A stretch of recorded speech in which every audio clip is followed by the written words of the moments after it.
This is the Dollemore Daily, and I'm Jesse Dollemore. I hold in my hands part of a slim few pages of a 394-page report from the Senate Judiciary Committee outlining the lengths to which Donald Trump tried to abuse his power and mold the Justice Department into his personal law firm in an attempt to overthrow the 2020 election, to overturn the 2020 election.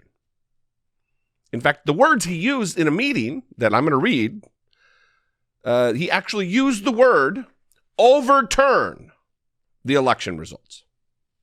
I'm going to read a little bit from this Daily Beast article. All of the links to anything I read are typically found in the description below. I would encourage you to, for sure, check out the Senate, this subverting justice, how the former president and his allies pressured DOJ to overturn the 2020 election. Like I said, it's 394 pages, so I didn't print it all, but it is there available on the web for you to check out.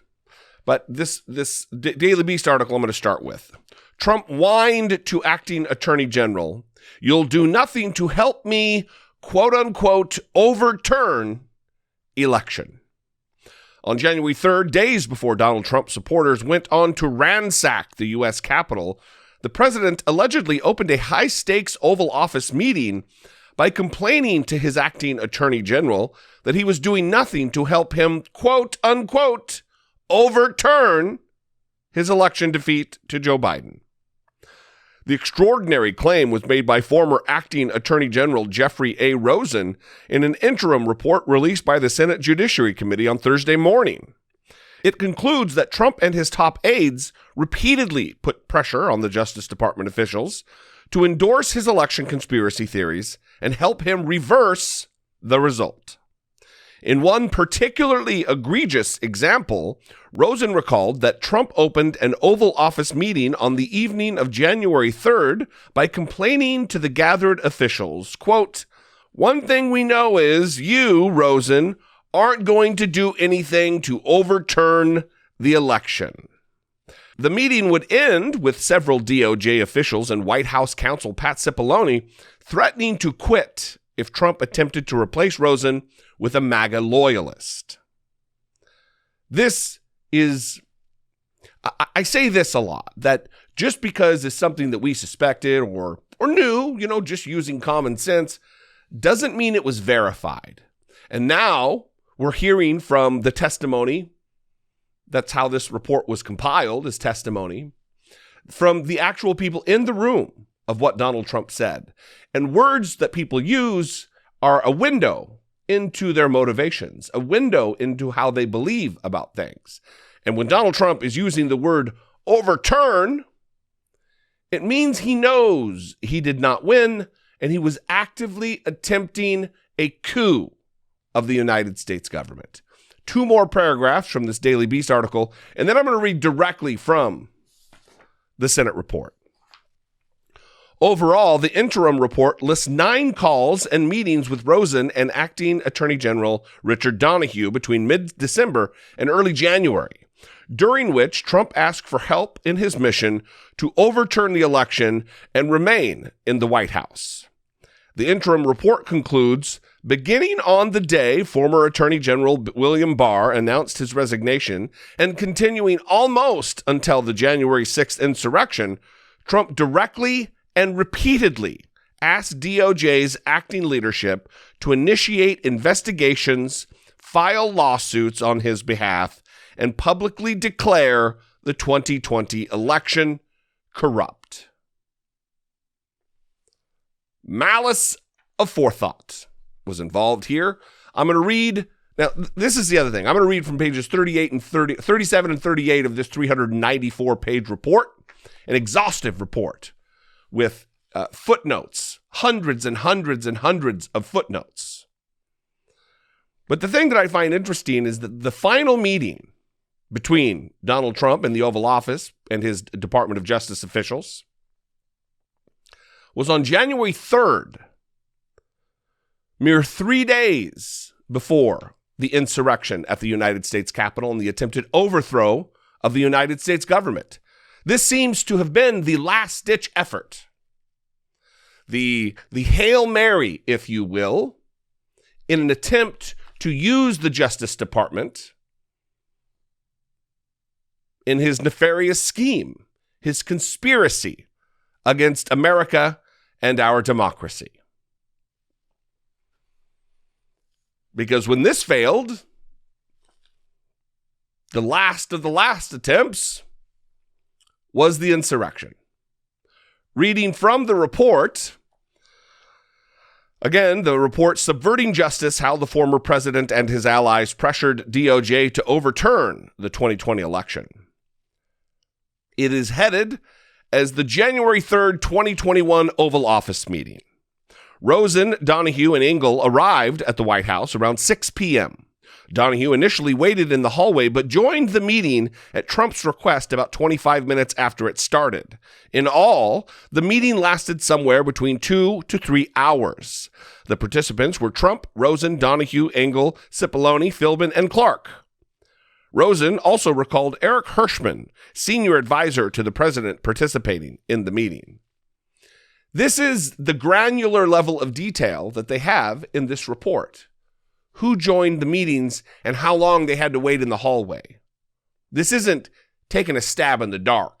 These aren't guesses at what took place. This is direct testimony from participants. According to Rosen, Trump opened the meeting by saying, quote, "One thing we know is you, Rosen, aren't going to do anything to overturn the election." Over the course of the next 3 hours, the group had what Donahue called a wide-ranging conversation, focused on whether Trump should replace DOJ's leadership, install Clark in Rosen's place, and send Clark's proposed letter. And by the way, the letter that they're talking about is something I've covered in previous videos. This Clark character was someone who was an active participant in wild conspiracy theories. Remember that Chinese thermostats were changing votes, and whether Clark was even qualified to assume the acting attorney general position. Rosen and Donahue told us that by that point, Clark's proposed letter and his potential role as acting attorney general were intertwined. At that point, it was difficult to separate the issue of the letter and Jeff Clark being in the leadership position, because it was very clear, and he stated it repeatedly, that if the president made him the acting attorney general, he would send that letter. So it wasn't as if there was a third option where Jeff Clark would become the acting attorney general and the letter would not go. They were sort of one and the same at that point. At some point during the meeting, Donahue and Engel made clear that all of the assistant attorneys general would resign if Trump replaced Rosen with Clark. Donahue added that the mass resignations likely would not end there, and that U.S. attorneys and other DOJ officials might also resign en masse. Donahue told us that he raised the prospect of mass resignations earlier rather than later in the meeting because he thought it was important context for the president's decision. Donahue and Rosen also recalled Cipollone and Philbin pushing back against the proposal to replace Rosen with Clark, with Cipollone calling Clark's letter a murder-suicide pact, and the two White House lawyers indicating that they would also resign. Beyond the letter, Rosen described Hirschman as being highly critical of Clark's qualifications and capabilities. But when would someone not being qualified or capable of doing the job have stopped Donald Trump from putting them in that position? Look, the overarching theme here, and I'm going to go through this page by page by page, 400 pages, 394. It was just released today. But the overarching theme of this particular meeting on January 3rd, 3 days before the attempted overthrow of the United States government, is that Donald Trump, with his own dirty, filthy suck under his nose, uttered the words, "overturn." He was actively conspiring or attempting to enter into a conspiracy with others to have them overturn a free and fair election. It's not righting a wrong or even a perceived wrong in his mind. This was all about overturning the election. And when this meeting didn't go his way, the last of many meetings did not go his way, he incited the mob to take justice into their own hands, what they perceived as justice, and they attempted a coup, an insurrection at the United States Capitol to overthrow our government and overturn, which was Donald Trump's intent all along, to overturn the election results of the 2020 presidential election. Donald Trump is a dangerous disgrace, a pumpkin-headed freak with no idea of the damage that he is doing. Maybe he does have an idea and just doesn't care. I vacillate between him being just wildly stupid and sinister, but it can't be just one or the other. It's a combination of the two. I'd love to know what you think about this. You can call, leave me a brief voicemail, 714-576-4054. Of course, you can email me daily at dollemore.com. I'd love to hear from you. I'd love to connect with you on social media. You can follow me on Twitter and Instagram. I'm at Dollemore, just about everywhere.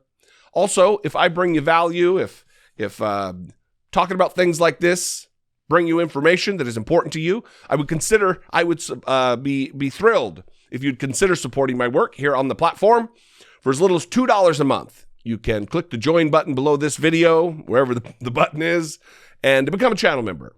Or you can go over to patreon.com/IDoubtIt podcast. All those are great ways. If I were able to marshal the size of my audience and 1 or 2% became channel members, it would be a game changer relative to content creation and growing this operation, hiring a staff.